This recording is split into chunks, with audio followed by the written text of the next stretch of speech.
Nick. How's it going? Just watched your video. 9/11 truthers are the biggest clowns in the world. And for the most part, I agree with you. The reason for that is because I happen to feel the same way that you probably feel on this, for the same reason that you feel on this. There's absolutely no evidence to think otherwise. I mean, a lot of people think bombs went off in the building, and that was why it went down. It was a planned explosion, collapse, etc. What I find most amazing about this is that you jump right in line to say that truthers are ridiculous because they don't have any evidence to support their claims. Now, why would you not apply that own mentality to your standpoint on God? I wonder.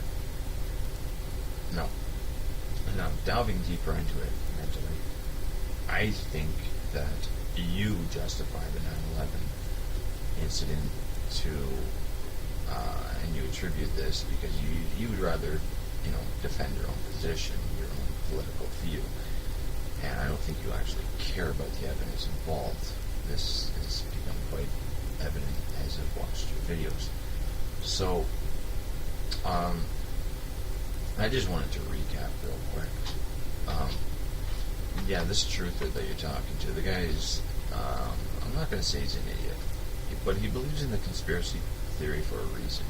You have to understand that people in general, they tend to believe conspiracy theories.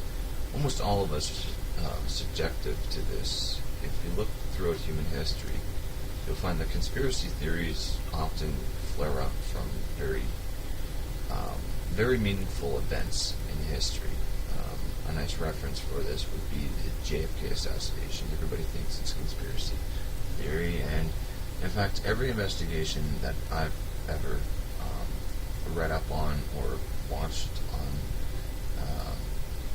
I think it was either the History Channel or Discovery or whatever, but every source that I've ever sought to explore pertaining to the JFK reevaluation and conspiracy theories, it's always come up short and always shown that what actually has been described to have happened actually did. Originally, I was also a 9/11 truther. I was all like, Bush did it, blah, blah, blah, furthers his agenda. And to this day, I still kind of somewhat say that Bush may or may not have had influence on that. I don't actually know what he had to do with that. I think it's quite possible that he did have something to do with that. But, once again, what do I know about it? Really. I know that he definitely gained from it. That is unquestionable. But something that is quite important here is that I don't think Bush, from all the analysis that I've done, and keeping in mind that I used to be a truther myself, admittedly, that is that, no, I have no reason at this point to believe that Bush literally plotted it and planned it. Now, you say quite often, if Bush is stupid, Bush is stupid, okay? So I have to say it, and it's actually very demeaning to think that a stupid man actually made it to office of presidency, but Bush has sway, he has pull, he has power. Now,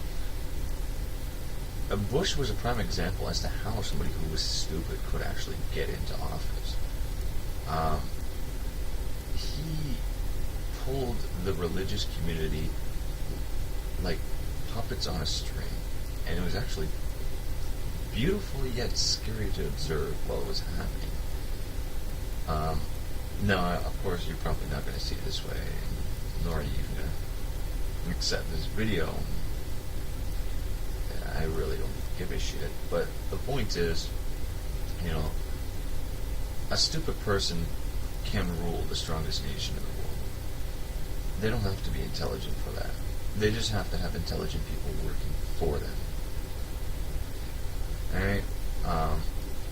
And yes, actually, I'm going to have to go on record saying that this is one thing that I do agree with you on, Nick, is that the 9/11 thing is the whole conspiracy theory about, Bush planning it and shit. It's bullshit. It's just people trying to pass the time, trying to pass the buck, trying to find an excuse for something that they otherwise can't justify. That's my conclusion on the matter.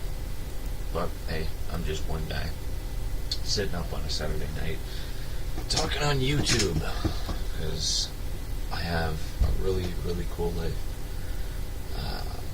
Anyway, there's my 2 cents. Have a good one.